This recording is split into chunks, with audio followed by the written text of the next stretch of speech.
Hey, bienvenue dans le trio économique. Hey, j'ai mis mon lunch. Mon lunch. Le ranch brand.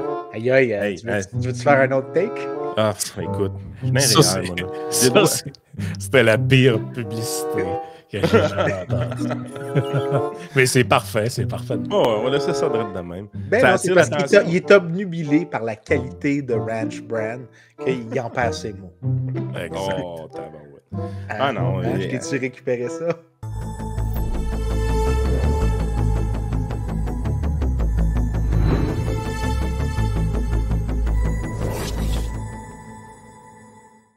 c'est tough faire des podcasts en même temps que de travailler comme un fou. La langue se fourche. Oui, mais je pensais qu'on n'avait pas besoin de travailler. Nous, on était payés par les pétrolières et tout ça. Si seulement. Si enfin le chèque pouvait rentrer. Ah, Hey, j'attends toujours. Frank, tu m'as envoyé des photos de... Je pense que vous en avez parlé dans le podcast que je n'étais pas là, mais ça m'a vraiment frappé, là, l'image qu'on avait au début du podcast. L'épisode numéro 37. Ah ouais, la qualité est vraiment super. Hein? Shit! Hey, j'ai capoté. On a amélioré le produit, hein? Ouais, je pense qu'on a amélioré légèrement le produit. Là. Moi, je sais pas pourquoi je suis dans le noir. Toi, t'es flou. Une casquette à l'envers. Ah, j'ai encore une ça. casquette aujourd'hui, man. Ouais, mais là, c'est correct. La seule chose qui s'est pas améliorée, c'est la beauté de ma face. Puis ça, c'est pour ça que les gens, c'est mieux d'écouter à l'audio. C'est ça. Hey, le pire, c'est que t'as quasiment la même chemise. Ah non, je suis très steady dans comment je m'habille. Non, t'es cheap, c'est pas pareil. Mais, Pourquoi dépenser sur quelque chose comme ça? J'ai pas besoin de porter un veston. L'entièreté de ma job, c'est que c'est littéralement être prof, c'est comme un laisser-passer pour t'habiller comme tu veux. Sauf quand tu fais des présentations, puis là, je mets des complets. Puis... Vive le tweed! Ouais, non, je mets jamais de tweed. Non, je porte des vrais vestons, des vrais complets cravates. Mais, Ça vient d'où la mode du tweed dans l'enseignement académique? je sais C'est pas. tellement une bonne laid, question. là. C'est laid. Je pense que c'est une question de confort, surtout. OK. C'est mon impression, c'est ça. C'est des fabriques qui sont peut-être plus confortables. C'est probablement ça. Hey, le sujet qu'on avait jasé en préparation sur le... En fait, on a déjà fait un podcast sur les États moralisateurs. Je pense que c'était le numéro 10 ou 11, quelque chose de même. Loin en arrière. Ça fait longtemps, puis les gens qui avaient fait ce rapport-là, ils en font une mise à jour chaque année. Puis tu sais, quand le podcast devient public, les sujets qui nous amènent à parler de trucs économiques sont souvent plus d'actualité ou plus nécessairement d'actualité. Mais on s'en était parlé avant que ça sorte. Mais je trouvais tellement que ça fitait avec l'histoire du PQ qui veut jouer dans les téléphones des adolescents. Ouais, moi aussi. Aller décider avec qui peut aller sur Internet mettons, dans la récréation, tu vas-tu pouvoir avoir ton téléphone l'heure du midi? Ah, imaginez-vous ça. Là. Les profs qui commencent à taponner les règles, aller niaiser avec des élèves. Ouais, là, l'heure du dîner, non, range ton tel là. Si je le vois encore, je vais le confisquer avec des ados de 16-17 ans. Là. On est dans un genre de délire de gouvernement, là, pour reprendre les mots de Joanne Marcotte. Mais ce qui est drôle, c'est que lui, supposément, il assoit sa réflexion sur la science et les experts. Ça, j'aime tout le temps ça. Mais ce qu'on avait montré la première fois, puis je ne sais pas si c'est le rapport de cette fois-ci tant dans le même sens, mais c'est que le lien entre les États moralisateurs, c'est-à-dire des États, par exemple, qui faisaient beaucoup de répression sur le tabac, l'usage de l'alcool, le jeu, tout ça. Et Là, je t'arrête tout de suite, Frank. Là, le podcast d'aujourd'hui, dans le fond, c'est pour montrer qu'en tant que libertarien complètement taré, nous, ce qu'on veut, c'est que nos enfants fument du pot. Ouais, soit aillent au casino. Exact. On trouve ça parfaitement normal. Ouais. Hey, non, mais on entend des conneries pareilles. Oh, les gens comprennent vraiment notre manière de penser. C'est ça qui est le fun. Si on ne demande pas au gouvernement d'intervenir dans un domaine, c'est parce qu'on approuve ce domaine-là. Ouais. Donc, moi, si je demande au gouvernement n'intervient pas pour me dire de ne pas fumer, par exemple, c'est parce que je veux, au fond de moi, je suis un crypto-fumeur. Oui, puis by the way, il y a une série de comportements qui sont déjà illégaux. Comment les gens font pour arriver à ces conclusions-là? Tu dis, écoute, je pense que le gouvernement ne devrait pas intervenir dans ce domaine-là. OK, fait que tu es d'accord avec cette mauvaise action-là. Non, c'est pas ça que je dis. C'est Statrix. J'ai rien d'autre à dire. Ben, en fait, je pense qu'il y a plein de secteurs dans lesquels l'État ne devrait pas intervenir. Je suis prêt à le stipuler très clairement, mais je veux dire, on peut y aller au cas par cas, mais généralement, il y a beaucoup de justifications que les gens s'inventent pour l'État, que c'est souvent et même presque exclusivement des justifications après les faits, ou si c'est pas ça, un cover pour ce qui est fondamentalement la décision d'imposer ce que tu penses être moral à d'autres personnes, sans que le critère que tu invoques est vraiment celui que tu utilises, que tu fais juste l'utiliser pour un cover. Oui, puis tu sais, à contrario, il y a des choses qui sont permises par la loi que je pense pas que nécessairement il faut que ce soit fait. Là.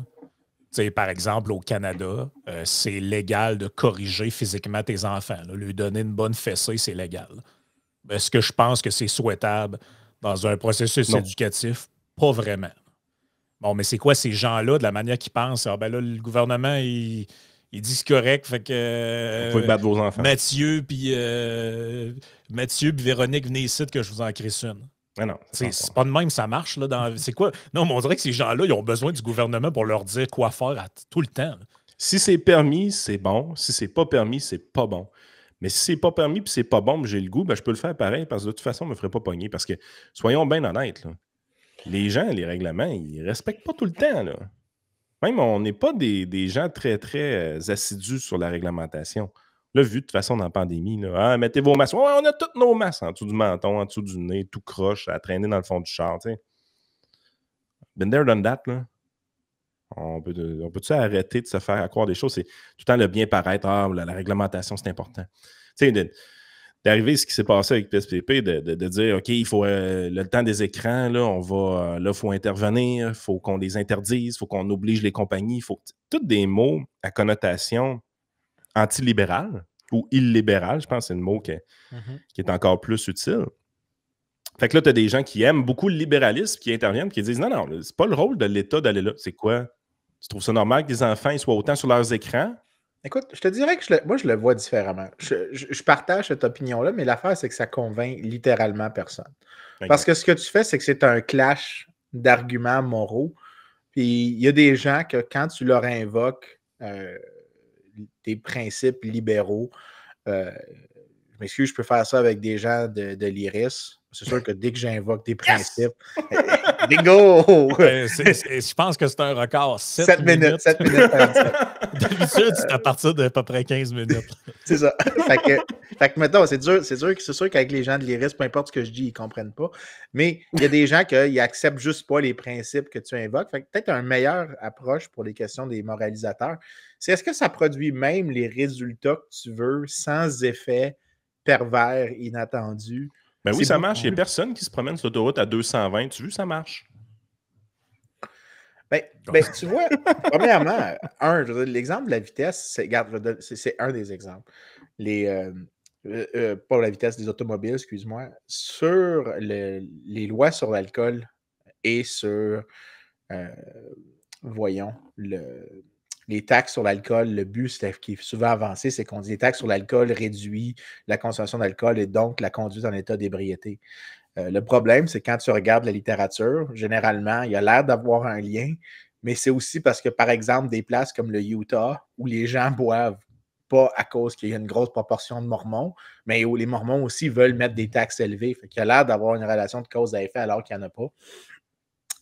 Ce qui fonctionne beaucoup mieux, soit dit en passant, pour ces trucs-là, c'est, on a réalisé souvent que les primes d'assurance font un excellent job sur la dissuasion pour commencer, mais aussi des questions juste de si disons que tu veux empêcher la conduite en état d'ébriété, juste mettre un interdit et une responsabilité criminelle pour ça, c'est largement suffisant pour causer une réduction majeure.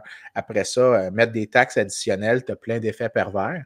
Puis, tu sais, je peux t'en souligner plein. T'sais, on peut y aller avec l'exemple de l'alcool, mais on peut le faire aussi avec le tabac après ou avec la pornographie ou des choses qu'on pourrait juger nocifs. Pour l'alcool, il y a un bénéfice à l'alcool. Tu sais, je sais que ce n'est pas la première fois que j'en parlais, mais il y avait un article qu'on avait parlé une fois où est-ce que je montrais que la consommation d'alcool a pour effet d'augmenter les revenus des gens parce que l'alcool est un lubrifiant social qui permet des discussions. Mais non, mais c'est parce que souvent, tu es gêné, tu ne sais pas comment avancer. Compris, je suis pas cave. Non, je sais, mais le mot lubrifiant était là parce que Yann a la maturité d'un enfant de 5 ans ou / un chercheur de l'iris. Parce que, écoute, pourquoi pas, je l'ai fait dans 7 minutes, je vais le faire. Je vais passer 2 fois sur eux autres. Mais, moi, je me chaîne pas le coco pour faire des podcasts. Je me chaîne pas le coco, c'est juste l'huile naturelle qui vient avec. OK. Ça, c'était du lubrifiant. Non. Ça dérape. Ça dérape solide, hein?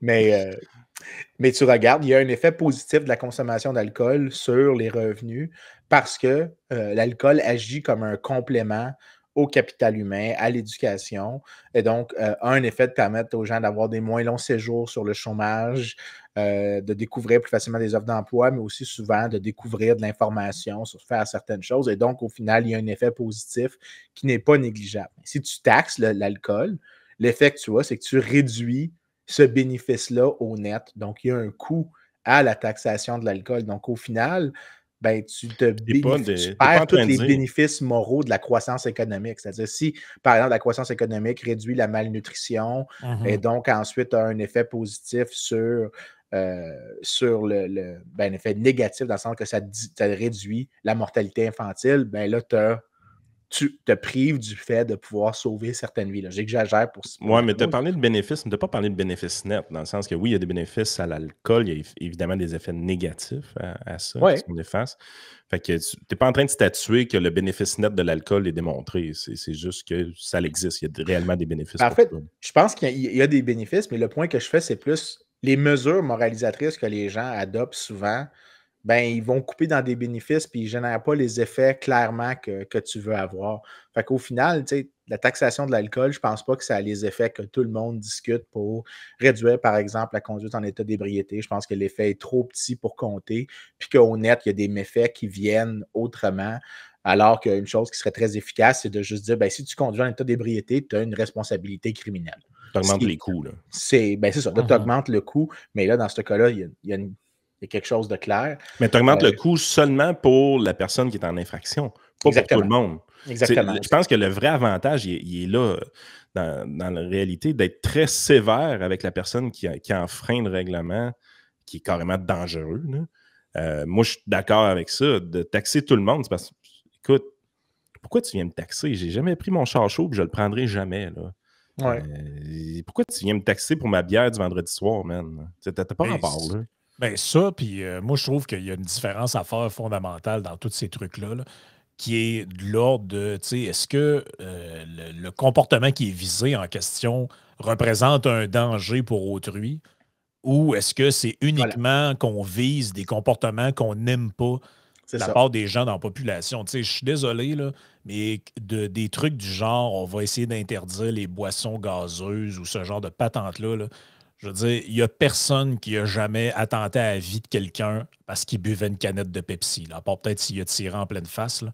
Mais je veux dire, vous comprenez que c'est pas la même chose dans ma tête à moi que conduire en état d'ébriété. Là. Ça n'a rien à voir. Là. Mais attends, mais là, tu vois, ça c'est une autre réponse que tu peux faire à ceux qui veulent utiliser l'État à des fins de moralisation.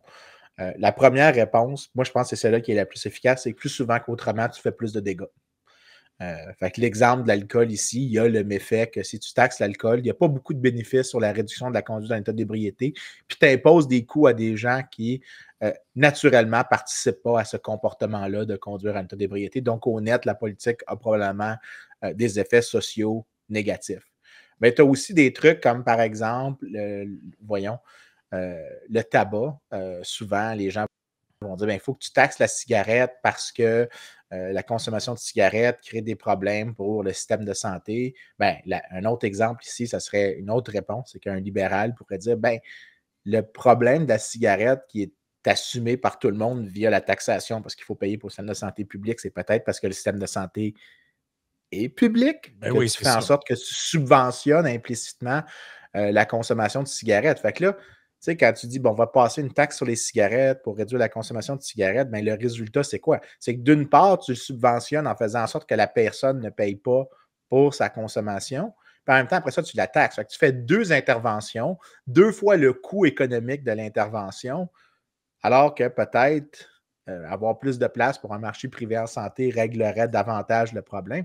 C'est pas une question de est-ce que, je pense que c'est la réponse qui est la plus efficace à l'égard des gens qui veulent utiliser l'État pour faire de la moralisation, c'est que plus souvent qu'autrement, les mesures qui sont discutées ont des effets pervers. Puis en fait, peut-être le meilleur exemple, c'est qu'il y a 3-4 articles que je connais sur la pornographie et sur les jeux vidéo. Et un des effets... Je te distrais, tu as 3-4 bons sites de pornographie, tu me dis? Non, des articles. Non, des sites, il y avait bien plus que ça. Des articles. Ah, OK. Ah, tu lis les articles dans le Playboy, si tu es chef du Parti québécois, tu peux recruter des gens sur un de ces sites-là. Fallait y aller, hein? Fallait embarquer sur cette pente hautement lubrifiée qui est très glissante. D'ailleurs, c'est drôle que tu parles de ça, mais lui aussi, ça a été un autre de ces trucs moralisateurs, là. Il y a un aspect très curé dans ce parti-là. Je ne comprends pas trop pourquoi. Là. Mais là, c'est regarde l'électorat, tu vas le savoir pourquoi. Oui, ben c'est ça. Là. Mais je pense que ça correspond un peu à comment il est profondément. Là. Mais ça, c'est une autre discussion. Là. Mais il y a eu cette histoire. Avant de parler des tablettes et d'autres affaires, il y a eu l'histoire du éduc alcool du porno. Là. Puis là, il y avait trop de jeunes qui regardaient de la porno, puis c'était un fléau. Puis. Ça pouvait parler bonhomme de Morton, je l'ai déjà dit.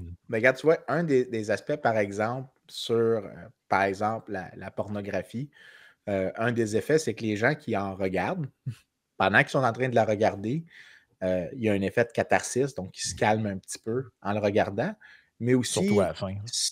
Surtout, tu viens vraiment d'utiliser un mot intelligent pour dire que le gars, il se vide la poche puis il se sent bien vrai. Catharsis, oui, effectivement. Okay. C'est parce que il ne faut jamais oublier que je suis le colon le plus éduqué de la province de Cote! 1342, je la veux dans la console.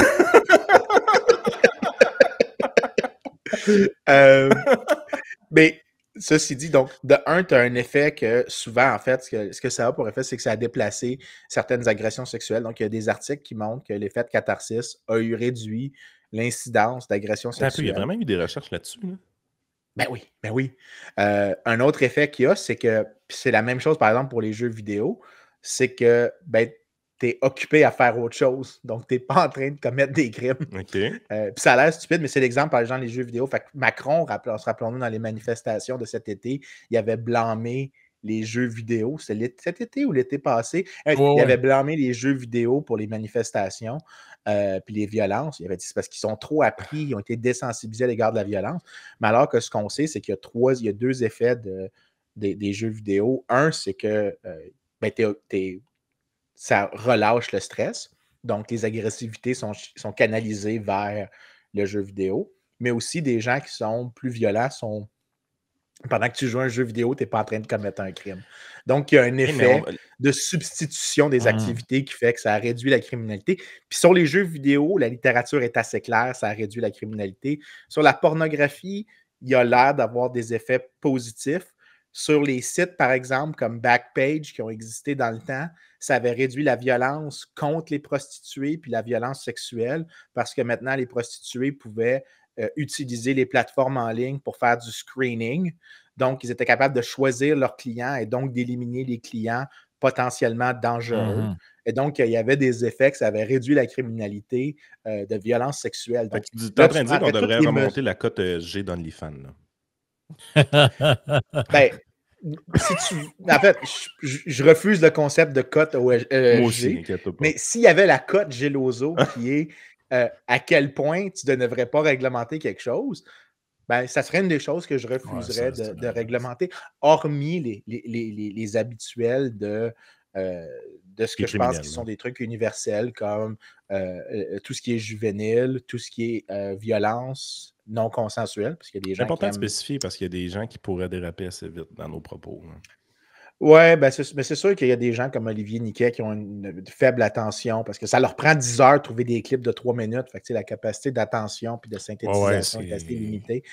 C'est dur à garder de la concentration. Je ne suis pas généreux, pas en tout aujourd'hui. Et justement, là, avant que tu manques plus de générosité, là, parce que depuis tantôt je parlais d'un truc que je n'ai pas partagé. Là, donc, dans le fond, c'était ce papier-là de l'Institut économique Molinari qui parle qui a un indicateur, en fait, des États moralisateurs. Donc, la dernière fois qu'on l'avait fait, c'était l'édition 2021.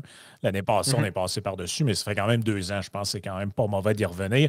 Et en gros, qu'est-ce qu'ils font, eux autres? C'est qu'ils classent les pays de l'Union européenne en fonction des interdictions sur le tabac, la cigarette électronique, l'alcool, les aliments, les boissons sans alcool, le sucre, etc. Fait que c'est genre la taxe, les interdictions de fumer, les interdictions de publicité, Exact. les restrictions sur le packaging, sur les étalages, sur les distributeurs automatiques. Exact. Donc, toutes ces affaires. Et la carte qu'on voit actuellement nous montre évidemment en vert les pays qui font pas trop de répression ou de morale. Et plus on s'en va vers le foncé, donc l'indicateur de 1, parce que ce qui est écrit dans la légende, donc 1 correspond au pays ayant la réglementation la plus moralisatrice et 30 la moins moralisatrice. Donc, si on va dans des pays comme l'Italie, bon, ça semble quand même, somme toute, acceptable avec 28 sur 30. Mais là, si on va en France, on tombe à 13 sur 30. Oui, mais avant que tu ailles sur leur ranking, là, je pense que ça vaudrait la peine de souligner qu'est-ce qui est dans l'indicateur, juste pour qu'on voit c'est quoi les choses qui se font. Fait que, si tu vas genre à la page 29, là. Oui, je vais juste changer de partage parce que j'ai l'étude Parce qu'il y a complète ici, mais je vais aller à la page. Pendant que tu le trouves, là, il y a une interdiction de fumer dans un véhicule privé. Il y a quelques pays, dont le Royaume-Uni, mais l'Autriche aussi, la France aussi. Ça au Québec, en passant. Hein. S'il y a des enfants dans le char. C'est ça, que tu n'as pas le droit de fumer dans ton véhicule s'il y a un enfant. Fait que là, ça veut dire, tu sais, ça veut pas dire que. OK, encore une fois, pour ceux qui ont qui sont simplets, c'est pas parce qu'on dit qu'il ne devrait pas avoir de réglementation que tu devrais le faire. Mais au final. Il y a beaucoup de simplets au Québec. Oui, écoute, on va pas faire une liste parce qu'on sera là encore demain matin. Donc, ça, c'est l'aspect tabac, le tableau 3. Yep. Et là, on dit. Tu sais, c'est quand même assez extrême. Ça veut dire que, mais dans le moralisateur, là, ça veut dire que l'État se donne le droit de réglementer ton utilisation de ton véhicule et donc un policier a le droit d'inspecter ton véhicule. Tu vois-tu à quel point il y a comme une sorte de prérogative qui s'est donnée à l'État et le degré d'intrusion, parce que c'est pas tant si on est d'accord ou non avec l'idée de fume pas dans un char quand il y a un enfant de 12 ans. C'est pas le sujet, en fait. Le sujet, c'est qu'est-ce que tu viens de donner comme capacité d'intrusion, de prérogative d'intrusion que tu as donné à l'État. C'est quand même assez intense. Le sujet, c'est est-ce que tu penses que ça a de l'allure que le policier puisse te donner une amende parce que tu fumes dans ton propre fucking char? Yep. C'est quand même assez intense. Là. Puis après ça, tu as d'autres trucs, tu as les interdictions. Après ça, tu vas dans ceux sur le tabac. Bon, il y en a, tu peux dire, ben, c'est pas. Il y en a qu'il y a des gens qui ne vont pas réagir par rapport à l'interdiction de fumer en public ou certaines choses, mais il y a des trucs comme les interdictions d'étalage ou l'interdiction d'avoir des distributrices automatiques ou l'interdiction des ventes frontalières. Fait que, tu vois qu'il y a comme des choses, tu es là, mais vraiment, c'est un peu intense, là, cet aspect-là de la réglementation. Puis, quand tu veux défendre l'idée qu'il y a une surréglementation, tu es tout le temps un peu jammé parce que tu n'as pas le goût d'aller supporter réellement du monde qui fume dans le char. Tu dis, je ne suis pas en train de défendre ces gens-là. Je suis en train de défendre un principe. Puis on dirait qu'il y a de moins en moins de gens qui font la différence entre les deux. Tu sais, moi, je veux dire, moi, je veux avoir le droit de dire que quelqu'un qui fume dans un char, c'est pas brillant. Puis en même temps, je dis ça, puis mes parents le faisaient quand j'étais jeune, mais tu sais, je veux dire, les années 80, c'était un autre game, on était moins au courant, puis tout. Mais tu vois, c'est là que souvent. Puis, mais ce qui est drôle, juste mentionner quelque chose qui me frappe là, en regardant les données, c'est que quand je disais qu'il y a une part d'arbitraire là-dedans qui, moi, me dérange, c'est si vous vous souvenez de l'autre tableau que j'ai mis à l'écran précédemment, le Royaume-Uni était en haut parmi les plus moralisateurs, et ça, c'était au niveau de la cigarette comme telle. Pourtant, pour la cigarette électronique, ben, il y en a qui considèrent que c'est un vrai problème, mais eux sont parmi les plus lousses, finalement, les moins moralisateurs. Et ça, éventuellement, j'imagine ça va être appelé à changer. Mais vous voyez, je trouve que c'est un bon exemple pour voir à quel point ça peut être arbitraire et vraiment laissé à... Toutes ces mesures-là, dans le fond, sont laissées carrément à l'arbitraire pour bon vouloir de l'État qui est en place. Il y a un gouvernement qui a décidé, puis ça, ben, tu sais, évidemment, sans rentrer dans des théories farfelues, comme disait Vincent, il peut y avoir du bootlegger Anabaptist derrière ça. C'est-à-dire que c'est quel lobby qui est le plus influent pour faire passer des règlements à autres. Fait que, tu sais, sans doute que au Royaume-Uni, sans doute que la cigarette électronique a un bon poids politique dans cette industrie-là, ce qui fait que c'est pas trop réglementé. Mais tu sais, dans les faits, pourquoi un serait hyper ciblé par des mesures moralisatrices et l'autre presque pas? Tu sais, moi, ce qui me fascine tout le temps, les processus qu'on voit, là, les parallèles qu'on faisait avec Macron et PSPP, ils n'étaient pas si fous que ça quand tu y penses. Ces deux jeunes politiciens, relativement jeunes politiciens, qui ont à peu près le même électorat, qui est à peu près 15 à 20 ans plus vieux qu'eux. C'est ça qui fait que quand tu regardes ces deux politiciens-là aller, tu fais « j'ai un malaise ». J'ai un malaise parce que je sais que tu ne le penses pas pour vrai. Je sais que tu fais ça à des fins strictement politiques. Puis en plus, l'effet, c'est qu'il y a une annonce qui est faite en France. Après ça, ça se répercute au Québec après, quelques semaines après.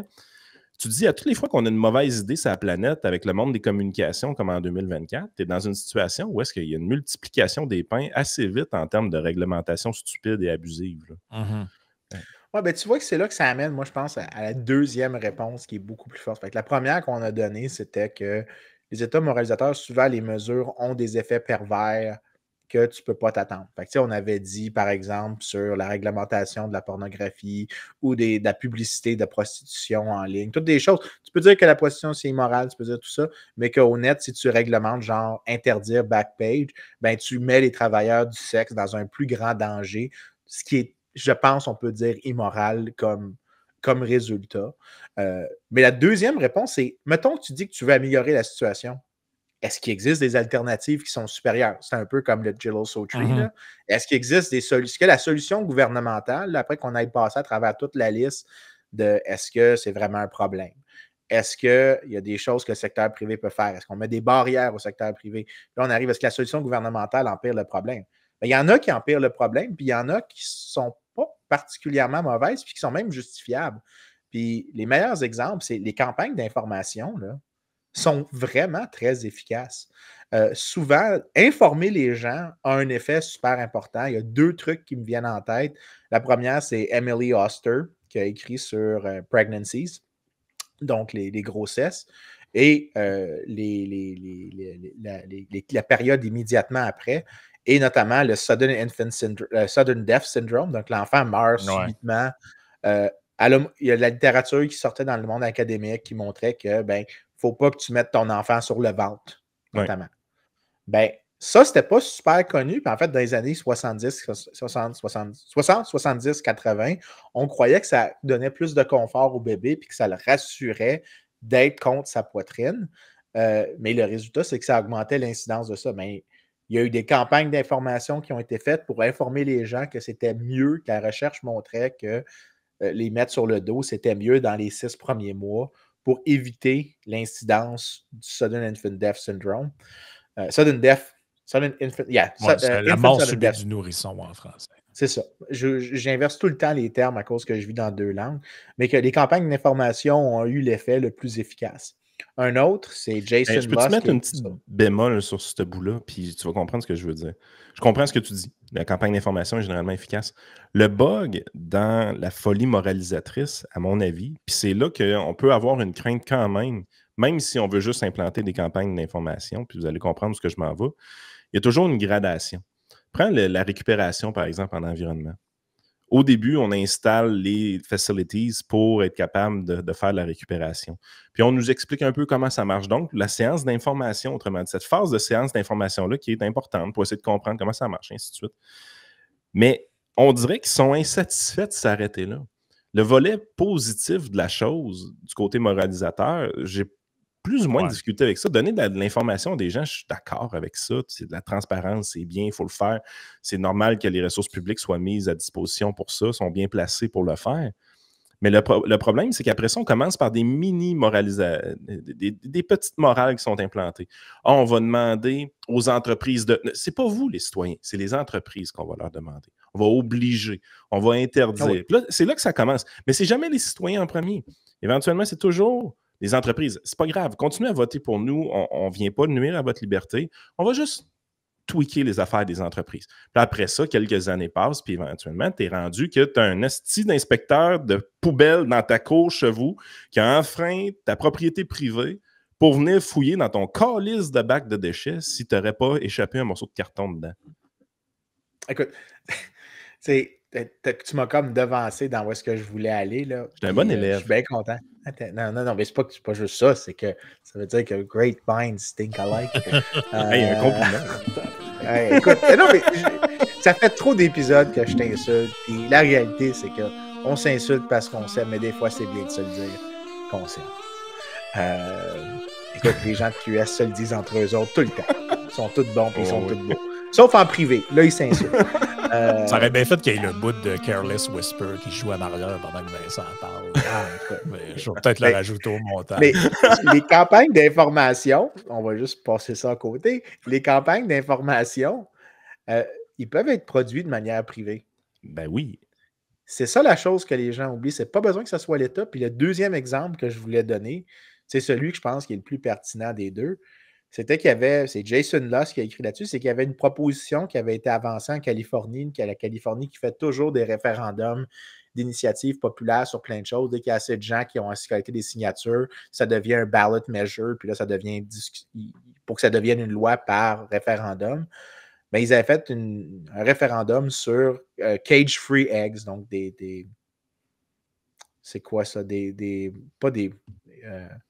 voyons, de la volaille libre, c'est pas ça le terme, c'est clairement pas ça. Liberté, mais... hein. Ouais, ben c'est ça. Là. C'est cage-free, ça veut dire que c'est ça, c'est des poules en liberté. Là. Ouais, ben je sais qu'il y a un nom technique là, qu'ils ont choisi comme fancy au Québec, mais peu importe c'est quoi, c'est cage-free eggs. L'initiative a échoué en Californie, mais à cause de la campagne électorale, que les deux côtés essayaient de se convaincre, ceux qui étaient contre, ceux qui étaient pour, ben, tu as eu un effet de la campagne électorale en soi, des gens qui essayaient de faire l'argument pour le cage-free, et l'effet était qu'il y a une augmentation de la production, de la consommation de cage-free en Californie.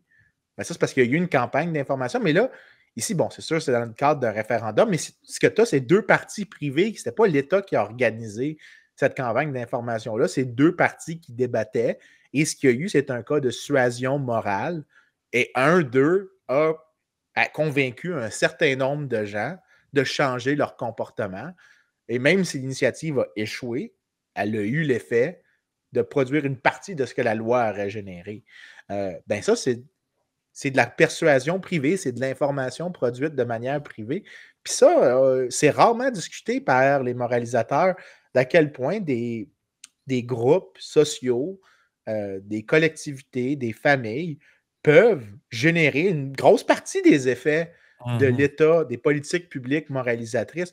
Fait que c'est même pas juste que l'État peut être contre-productif, c'est qu'on n'en a même pas tant besoin que ça pour faire ça. C'est notre devoir à toute fin pratique. Puis comme libéral, je n'ai pas de problème à dire ça, que vivre en société implique qu'il faut échanger avec d'autres personnes et partager de l'information. Et si je sais certaines choses et que je dois convaincre de ce que je pense être meilleur, ben je dois faire l'exercice de persuasion. Et on sous-estime l'importance que le sweet talk a sur changer les comportements d'autrui.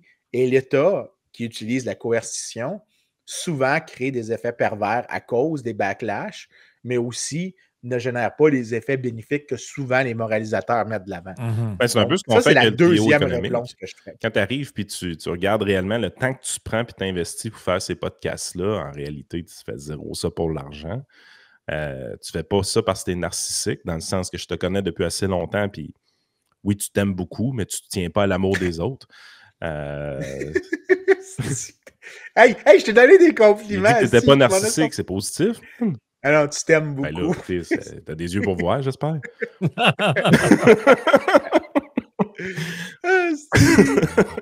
Christ, hey, c'est quoi l'expression? Le donne à manger un cochon. Donne à manger un cochon, il va te chier dans la main. C'est ton perron quand même. Je suis visé. Non, il m'a chié dans la main. Non, mais tu comprends un peu le point pareil. C'est, tu sais, de vouloir changer un peu les opinions des gens. T'sais, on n'est pas fou. Là, on sait que le trio économique, c'est genre 6000 auditeurs à peu près par épisode. On le sait qu'on ne changera pas le Québec demain matin. Mais moi, ce qui me fait triper, justement, cette semaine, on a posté de quoi sur la page Facebook pour dire c'est quoi votre épisode préféré, qu'est-ce qui a remis le plus de choses en réflexion de votre bar. Puis tu vois vraiment que les gens ont un épisode préféré. Hey, ça, c'était vraiment cool, j'ai appris des choses, je trouvais ça vraiment intéressant. Mais l'objectif, c'est ça, c'est de changer un peu les mentalités, un mindset à la fois. Là. C'est quand même long. Mais de nature privée, on est capable de faire des choses comme ça. T'sais, nous autres, on veut revaloriser le libéralisme au Québec. Non pas le PLQ, mais bien le libéralisme. Il y a du libéralisme au PLQ. Oui, mais il y en a un qui c'est une fraude, il y en a une que ça existe pour vrai. Oh non, mais là, il y a des vraies pointures libérales qui arrivent, là, comme Denis Coderre. Ah ouais, Denis Coderre, ça va être... écoute... Il va même se présenter à Québec, imagine-toi. Hey, savez-vous ce qu'il a dit qu'il allait faire? Laissons ça dans le Patreon. Restons sur les moralisateurs. On se lâchera là sur le PLQ. On en reparlera tantôt. Mais vous voyez l'idée un peu, redonner ses lettres de noblesse au libéralisme, c'est peut-être un peu l'objectif du podcast, mais c'est pas un intérêt pécunier de faire ça. C'est vraiment de faire ça juste parce qu'on aime les idées, puis on veut les partager, puis on sait que c'est bon pour les gens, puis les gens apprécient ça. Ça crée certains débats. Ça ne fera pas une révolution, mais de manière privée, on peut changer des choses si on veut, si on prend le temps. Puis, un gars comme toi, il a des connaissances. Je veux dire, moi, j'avais aucune espèce d'idée qu'il y avait des études sur la pornographie qui existaient, qui montraient que ça diminuait la criminalité. Puis toi, tu lis plein d'études sur la pornographie. Je veux dire, c'est parfait d'avoir un gars comme toi dans le podcast. C'est important. Un érudit de la... En fait, la raison... Note intéressante. La raison que je connais cette étude-là, c'est parce que c'était une des premières grosses applications d'une nouvelle méthode en économie qui était assez intéressante. Et c'était le case study parce que ce qu'il utilisait, c'était ce qu'on appelle un difference in difference parce que tu avais le traitement de l'ouverture de Backpage qui ouvrait par section par les États-Unis. Donc, parce que tu avais un timing différent, tu pouvais évaluer l'effet causal de la mesure, pas juste l'association statistique, mais vraiment, c'est quoi l'effet de cause à effet. Je vais peut-être avoir l'air niaiseux, mais Backpage, ça fait 2 fois que tu dis ça, j'ai aucune idée de quoi tu parles. Backpage, c'était, et ça, je vais toujours penser que Kamala Harris est la pire créature qui a jamais été créée par la race humaine. Backpage était créé par 2 personnes qui travaillaient c'était avant des espèces d'hebdomadaires locaux et ils ont découvert qu'une manière de faire de l'argent, c'était de faire des little adverts, des annonces classées. Bien ça, ils ont déplacé ça en ligne et dans les annonces classées, tu avais des trucs classiques comme voulez-vous vendre votre tondeuse, etc. Et tu as les escortes. Mais tu avais une section. Et tu avais la section escorte, c'était classifié Men Seeks Men, Women Seeks Men, Women Seeks Women, puis il y avait aussi trans, plein d'autres affaires. Il y avait vraiment toute une section d'une grande diversité de services sexuels. Et là, tu parles des États-Unis au complet ou juste la Californie? Ben en fait, je vais expliquer ce qui s'est passé. C'est que ça, en gros, c'était tout le monde faisait de la pub pour des services sexuels en ligne. OK. C'est ça que ça faisait. C'était des annonces classées de services sexuels et vous pouvez poster des photos, vous pouvez poster des descriptions, vous pouvez poster des descriptions des services offerts. Tant que c'était formulé d'une manière un peu subtile, c'était pas de la prostitution. C'est un peu comme Craigslist. J'avais déjà vu de quoi, c'était pas une étude. C'était comme Craigslist, mais c'était beaucoup plus efficace. J'avais vu un article qui m'avait tellement frappé. C'est là que j'ai appris c'était quoi Craigslist, qui est à toute fin pratique des annonces classées aussi sur le web. Puis, il analysait la quantité d'offres de prostitution dans une convention démocrate versus républicaine. J'étais là, j'ai beau sujet d'étude, ça pareil. ça, je la connaissais pas. Je te dis, ça existe, j'ai déjà lu ça. Ben moi, je ne suis pas comme toi. Là. Je ne peux pas te citer le nom de l'auteur puis si c'était une vraie étude ou pas, mais j'ai juste vu ça à un moment donné traîner sur les réseaux sociaux. Je trouvais ça drôle. Là. Mais écoute, fait, en gros... Excuse-moi, je suis un peu hyperactif aujourd'hui. Non, c'est correct. Mais en gros, ce qui s'est passé, c'est qu'eux, leur site web était, quand ils l'ont commencé en 2004, était en Californie. OK. Et Kamala Harris a lancé une campagne contre les 2 producteurs de ça, les accusant sur 86 comptes d'activités criminelles, de facilitation de la prostitution, juvéniles, puis qu'ils étaient à toute fin pratique des crimes sexuels. Elle nous a fait une mauvaise réputation. Elle a fait une très mauvaise réputation. Elle a aussi fait ça quelques moments avant sa réélection comme Attorney General de la Californie. Elle s'en est servie comme un stunt pour dire qu'elle défendait, qu'elle essayait de réduire la criminalité contre le sexe, alors que Backpage avait pour effet de réduire des crimes sexuels. Est-ce qu'à ce moment-là, c'était démontré dans des études ou pas encore? C'est venu par après? Ah non, ça commençait. Il y avait plein d'affaires qui sortaient, mais c'était vraiment du populisme anti-crime cheap qui était présenté. Et ils ont poursuivi. En fait, ça continue. Il y en a un des deux, là, ça fait maintenant, je pense, ça dure depuis, j'ai envie de dire, 2017 que ça a commencé. Il y en a un des deux qui s'est suicidé. Des deux personnes accusées parce qu'ils n'étaient plus capables. Mais à chaque fois, il y a eu des accusations, les jurys rejetaient plusieurs des accusations et le gouvernement décide de retourner à la charge. En gros, ce qu'ils font, c'est de l'épuisement de ces gens-là jusqu'à ce qu'ils ne soient plus capables. Ils ont dépensé plusieurs millions de dollars. Mais c'est David contre Goliath dans une situation comme ça. Je veux dire, tu as le gouvernement sur le dos qui veut ta peau. C'est largement politique. C'est largement politique. Et encore une fois, c'est complètement arbitraire parce qu'eux ont décidé que c'est ça qui est le problème dans l'histoire. Ce qui nous amènerait aussi à la question de savoir pourquoi, à chaque fois que j'entends parler de ce genre de personnage médiocre-là, ça correspond toujours à des gens que je me suis fait dire dans les journaux québécois qui sont donc extraordinaires. Mais ça, bon, c'est un autre... non. Kamala Harris, là, écoute, ce qu'elle a fait comme procureure de la Californie, tu pourrais, si je t'avais pas dit son nom puis son parti, puis je t'avais juste fait la liste de ce qu'elle a fait, si tu suis les clichés québécois, tu aurais pensé que c'est une républicaine.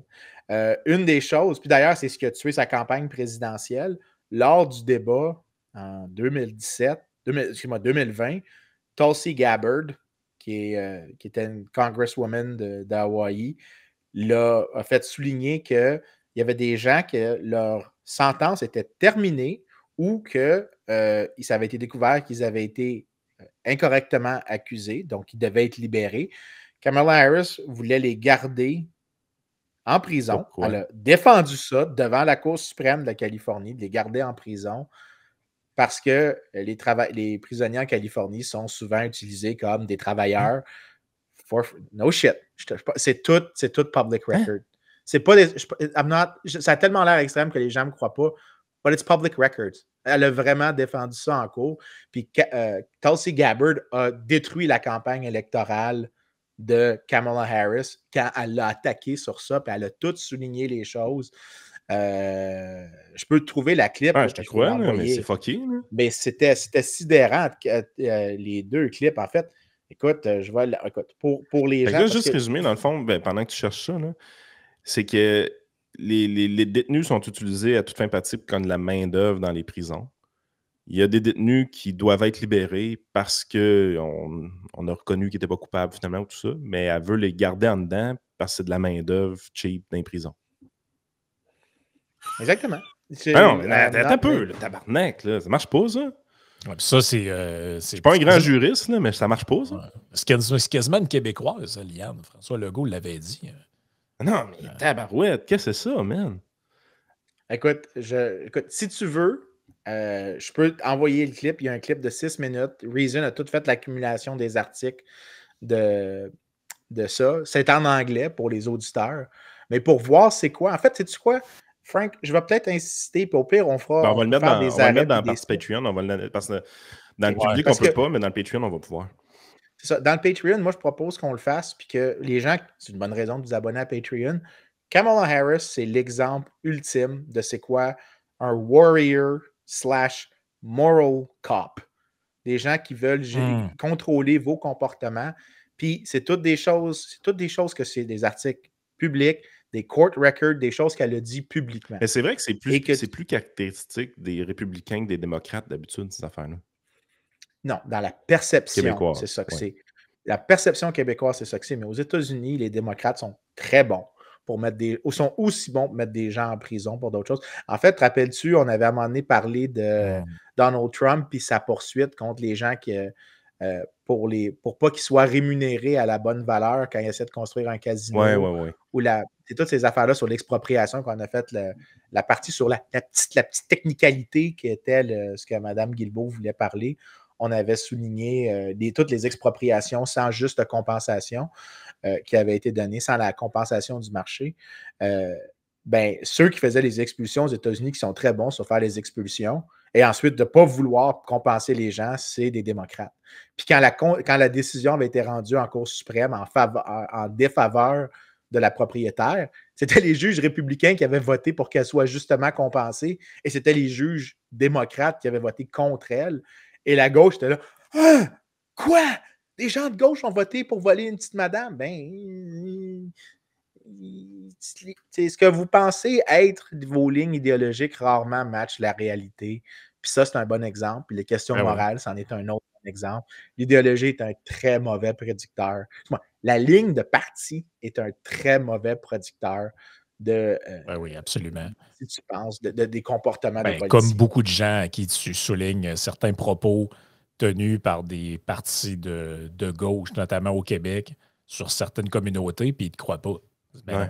S'ils n'ont pas dit ça, là. Mais c'est juste une phrase anodine, ça. Et si ça avait été dit par quelqu'un de droite, forcément, il y aurait eu un procès d'intention qui est fait derrière. Tu sais, quand je parlais d'arbitraire, je reviens au truc de Molinari quelques instants. Un truc que je trouve intéressant là-dedans, c'est regarder la case ici parce que dans la section alcool, tout à l'heure, on était sur le tabac, on a vu la cigarette électronique. Sur l'alcool, on voit que les pays européens sont quand même relativement plus libéraux que le Québec et le Canada là-dessus, parce qu'il y a l'Allemagne. Il y a seulement 2 juridictions dans les 30 pays qui ont un prix minimum sur l'alcool. Seulement 2? Seulement 2. Donc, les Français n'ont-tu? Non. Le SPP va enlever le prix minimum de l'alcool. Les Français n'ont pas. S'il veut copier la seule bonne idée qu'il y a en France, il n'y a pas de problème. Après ça, l'interdiction d'étalage, ça, il y en a 3 pays. Mais tu sais, somme toute, là... Ils aiment boire, les Européens. Oui, puis tu sais, tu regardes, par exemple, en Belgique, en Allemagne, Danemark, c'est quand même des pays très libéraux sur ce point-là, précis. Là. Pas trop de taxes, pas trop d'interdiction de publicité, pas de prix plancher sur l'alcool. Fait que tu sais, pourtant ici, c'est un truc que tout le monde prend un peu pour acquis. C'est le prix plancher sur la bière, whatever, c'est quoi le problème? Tu te dis, c'est quoi le problème? Regarde, en Europe, je viens de te nommer 28 pays sur 30 qui n'en ont pas. Alors, fait qu'après ça, viens me dire que c'est pas des mesures. Je pense que c'est important ce point-là. C'est que les États moralisateurs, c'est carrément, à un moment donné, soit la lubie d'un gouvernement, soit une législation qui est passée pour empêcher des joueurs d'arriver dans l'industrie ou ce genre de trucs-là, mais on est dans l'arbitraire de A à Z. Venez pas me dire qu'il y a une raison de santé publique au prix minimum de la bière alors qu'il y a 28 des 30 pays analysés là-dedans en Europe qui n'en ont pas. Donne-leur pas cette option-là parce qu'il y en a qui vont dire pourquoi ils ne devraient pas le faire. C'est eux qui sont dans le tort. Donne-leur jamais cette option-là. Tu sais quoi je commence à penser du Canada puis du Québec à toute fin pratique aussi? C'est que notre rôle de Nord-Américain de provenance européenne, mais tu sais, qui n'a pas fait la guerre civile, pas la guerre civile, mais la guerre de sécession, en tout cas, vous comprenez, là, on ne s'est pas séparé de l'Angleterre, si on veut, puis le Québec est toujours attaché à la France. On est vraiment une drôle de place parce qu'on prend les mauvaises idées des Européens, puis on prend les mauvaises idées des Américains, puis on mixe tout ça ensemble pour avoir vraiment un beau mix de mauvaises idées au Canada qui est tout simplement incroyable. Parce que c'est vraiment plus dur d'implanter des bonnes idées que des mauvaises idées. Quand c'est le temps d'implanter de mauvaises idées, ça fait à fil au niveau des politiciens pour nous rentrer de quoi dans la gorge. Et quand c'est le temps d'avoir une bonne idée, Christy, des bruits de cricket, il n'y en a pas. Moi, je prendrais la taxation américaine avec la réglementation sur l'alcool des Européens. Ben non, Chris, c'est le contraire qui arrive. On prend la réglementation d'alcool des Américains, puis on s'en va chercher la réglementation et la taxation européenne. Dans la même lignée de ce que tu dis là, Yann, il y a seulement 3 pays qui ont un monopole sur la vente d'alcool. C'est la Norvège, la Suède et la Finlande. Les autres, ils n'en ont pas. Ils ont pris les meilleures idées des pays scandinaves. Ouais, c'est ça. Ça devait être ça quand ils nous parlaient de. Ça devait être ça quand ils me disent le modèle scandinave. On se fait tout le temps fourrer, man. Ça veut juste dire des grosses SAQ partout. Mais tu vois, moi, je pense que ça laisse la dernière critique contre l'État moralisateur, puis Yann l'a un peu déjà dit, c'est que dès que tu donnes un pouce à ça, tu crées un appareil qui est déjà habitué à utiliser de la coercition pour atteindre ces objectifs-là et tu leur donnes un avantage comparatif dans l'utilisation de la coercition. Tu sais, on riait dans... Puis même moi, j'ai été coupable de ça parce que je me souviens, j'admire Pierre Lemieux, qui est le grand... Même Vincent, l'homme parfait, était coupable de quelque chose, imaginez-vous. Mais oui, de la manière que c'est présenté, là, tu sais, c'est... Mais oui. Non, mais c'est parce que la manière dont je vais le dire, c'est parce que j'ai été non généreux à l'égard d'une personne qui, je devrais savoir qu'il a raison généralement, c'est Pierre Lemieux. Pierre Lemieux, qui est le grand-père de tous les libéraux au Québec aujourd'hui, qu'il le sache ou non. C'est quand tu l'invites, hein? Je l'ai invité, il veut juste pas. Ah, il veut pas. Il veut pas, c'est un homme qui aime le mot écrit. Il n'est pas fan. Ah, il n'aime pas l'audio puis le vidéo, tout ça. OK. Non, ben en fait, j'ai demandé il y a quelques semaines, je pense que c'était la deuxième fois que j'essayais. Pierre est un des hommes, je pense, les plus brillants je l'adore, que j'ai rencontré. Mais lui, dans le début des années, fin des années 90, il écrivait Le tabac et la liberté. Et il écrivait beaucoup sur les questions de tabac. Et moi, je sors de l'Université de Montréal, de LSI, puis là, je suis comme... Puis lui, il dit, là, dès que tu... Cocky, jeune et complètement imbu de moi-même.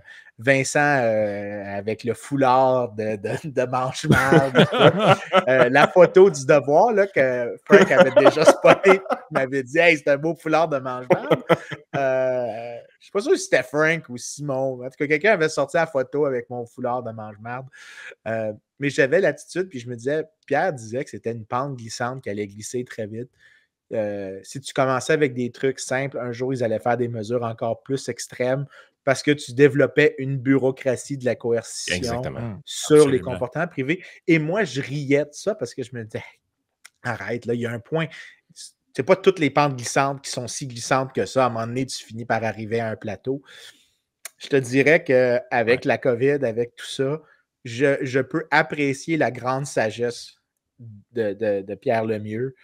Il comprenait bien mieux à cette époque-là que moi, et probablement encore aujourd'hui que moi, la nature inhérente des bureaucraties qui sont dédiées à une certaine mission. Puis ça, c'est la troisième chose, c'est si vraiment on veut donner à l'État un pouvoir d'intervenir. Puis là, on a passé toutes les étapes du Geloso Tree. Là, que, OK, on est rendu à cette politique-là. Est-ce que, peut-être dans l'avenir, tu es en train de créer un monstre que tu ne pourras plus contrôler? C'est une question qui, je pense, de nos jours, on devrait se poser. Parce que moi, ça arrive avec des arguments que je pense qui n'ont plus de base rationnelle. Comme par exemple, quand je parle d'obésité avec des gens de la santé publique qui disent que c'est une épidémie, l'obésité, que les gens qui sont obèses, c'est parce que c'est une maladie, c'est une forme de maladie contagieuse. Puis ils développent un argument qui est super sophistiqué, qu'en gros, tu as des effets de pair, parce que tu observes des gens qui sont plus gros, tu sens qu'il n'y a pas de pénalité sociale d'être gros, et donc tu consommes plus de nourriture, tu te laisses aller, et donc c'est un problème de santé publique, parce que c'est contagieux. Fait que si tu le réduis, tu vois, ils ont développé tout un argument sophistiqué, mais au final, la réponse demeure la même pour des libéraux comme nous. C'est ben non, c'est que c'est toujours un choix individuel. Puis si c'est rendu ça la justification, tu vas aller jusqu'où? Ouais. C'est quoi le point de limite? C'est où le point? Puis c'est honnêtement, cet argument-là, je ne l'aurais pas aimé. Si on avait fait le même podcast il y a 2 ans, là, en fait, si on regarde celui qu'on avait fait sur le premier État moralisateur, je riais un peu dans ma tête de cet argument-là, de la pente glissante, parce que je me disais, elle ne peut pas descendre aussi bas, mais je te dirais qu'aujourd'hui, à regarder la liste des produits, la liste des réglementations, les appels qui sont faits, les efforts de législation des comportements et la force des bureaucraties qui sont appliquées pour générer ça, je te dirais que je ris de ma propre personne dans le passé, comme quoi que j'avais une certaine immaturité à croire que la pente ne pouvait pas être si glissante que ça, ne pouvait pas aller aussi creux. Ça, c'est humble, Vincent. Oui, c'est humble tel que le demande François Cardinal. Mais le fait, c'est que François, c'est un ami à moi, je le trouve super comme gars. T'es bien chum avec tout le monde, toi. Ah, il est... Ben, il est super Ah, sympathique. mais... C'est probablement, écoute, à sa défense, quand il m'a demandé d'écrire pour la presse, il avait montré une grande ouverture d'esprit, puis il a toujours été un de ceux, je pense, à la presse. Peut-être qu'on n'est pas d'accord avec lui, puis j'ai plein de raisons de ne pas être d'accord avec lui, mais probablement que c'est une des personnes les plus ouvertes d'esprit et les plus ouvertes au débat qui, je pense, est présentement à la presse. C'est probablement celui qui a les instincts. Ça parle beaucoup sur les autres aussi en même temps quand tu dis ça. C'est pas ça que je pensais. Ouais. On peut laisser les autres de côté. Bon, on pense Isabelle Haché en tête. Mais tu sais, quand on disait, tu te rappelles-tu quand on parlait du centre des congrès cet été avec la question de l'avortement, puis que tous ceux qui s'étaient lancés à l'idée que c'était atroce, que l'État choisisse qui ne peut pas utiliser les installations. La liste est courte des gens qui ont défendu ça. Là. Puis on disait tous les gens qui étaient plus vieux, qui avaient peut-être une sorte de petit leg qui restait. Il y avait eu Luc Lavoie, je pense, qui avait été très vocal. Qui avait Michel été très Séroger. Le truc avec Luc Lavoie, ma blonde, moi, on l'a écouté en riant. M'avait aussi montré que Jérôme Landry est d'une substance incroyable. Mais c'était tous des gens qui avaient une sorte de relent de libéralisme qui restait en eux d'une autre époque. Même si eux, je ne pense pas, n'utilisent ce terme pour se définir ainsi, ben, je pense que François Cardinal, à la presse, est une de ces personnes qui a encore ce relent de libéralisme-là et certains des principes qui survivent en lui via l'ouverture d'esprit, via la volonté à vouloir communiquer. Et je ne pense pas qu'il y a les instincts de, disons, un Patrick Lagacé ou Isabelle Haché. Mais en terminant, là, avant de passer sur le Patreon, j'aimerais ça, je vais vous lire, parce qu'à la fin de l'étude, il y a un résumé du portrait des pays selon le ranking. Je vais vous lire brièvement le meilleur et le pire. Et dans votre tête, vous vous poserez la question suivante. Écartons le climat, le revenu moyen, tout ça. Prenons juste sur la base de ce qui va être dit. Où avez-vous envie de vivre? OK? Où ça vous tente de vivre dans ces deux descriptions-là? Donc, le premier pays, je ne vous dis pas c'est où, mais le moins moralisateur de la gang, on nous dit c'est un pays où le fait de boire, fumer, vapoter ou manger est le moins pénalisé de l'Union européenne. Si les taxes sur le tabac ne sont pas particulièrement basses, elles représentent quand même moins de la moitié de celles du Royaume-Uni ou de l'Irlande. Les restrictions de fumée... On sait qu'il y en a deux qui ne sont pas là. On sait qu'il y en a deux qui ne sont pas là. On nous dit là-dedans, les restrictions de fumée varient selon les régions, mais seules 3 des régions disposent d'une interdiction totale de fumer. Donc, il y a quand même des trucs qui sont locaux là-dedans, on comprend. Les autres États prévoient des dérogations importantes en fonction de la taille des locaux, statut de l'établissement, etc. Donc, il y a des... ça varie, il n'y a pas de mur à mur, vraiment. Selon s'il y a de la nourriture qui est servie, etc. Je descends. On nous dit les cigarettes électroniques peuvent être vendues et utilisées sans restriction. Moi, je guesserais la Suisse, puis j'ai le goût de vivre là. Les ventes transfrontalières sont légales et les produits de cigarettes électroniques peuvent faire l'objet d'une publicité dans les limites de la législation européenne. Il y a des taxes sur ces cigarettes-là, mais ils sont de 0,1, en fait 16 centimes d'euros par millilitre. C'est interdit de fumer et de vapoter dans les transports publics. Les euros, c'est pas la Suisse. C'est interdit de fumer et de vapoter dans les transports publics, mais il n'y a pas d'obligation d'emballage neutre, il n'y a pas de restriction sur les arômes, il n'y a pas d'obligation de vente sous le comptoir d'un magasin ou derrière des panneaux, comme on peut voir au Québec. La taxe sur la bière et les spiritueux sont parmi les plus faibles d'Europe. Le vin n'est pas taxé, la publicité sur l'alcool est autorisée sous toutes ses formes, y compris à la télévision et même après 18 heures. Il n'y a pas d'heure de fermeture légale pour les bars. Qu'est-ce que j'ai aussi? Les boissons sucrées ne sont pas taxées, il n'y a pas de taxe sur le sucre. L'approche moralisatrice semble y gagner un peu de terrain, mais on voit que c'est le pays le moins moralisateur et le moins paternaliste. Les Pays-Bas. Et donc, ce pays-là est l'Allemagne.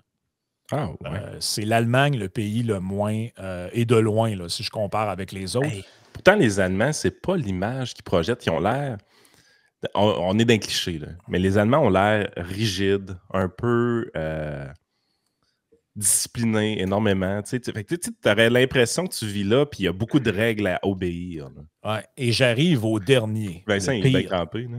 Le Oh, moi, ça me fait rire parce que j'ai été en Allemagne plusieurs fois. Puis j'ai été regardé après. J'ai laissé Frank avancer un peu. Puis après ça, j'ai été chercher.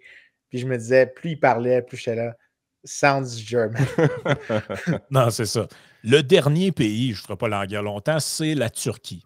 Donc, qui est en fait, est pour la première fois dans l'édition 2023 parce qu'il ne faisait pas partie de l'étude avant. Il Ce obtient. serait bien que tu lises la première phrase du 3e paragraphe. Oui, j'y vais. Dès son entrée, la Turquie obtient la première place du classement avec des records dans les domaines de l'alcool et du vapotage. Sous le régime de Erdogan, la Turquie est entrée en guerre contre l'alcool, le tabac, le vapotage et les boissons gazeuses. Il est interdit de fumer sur tous les lieux de travail, dans les bars et les restaurants sans exception.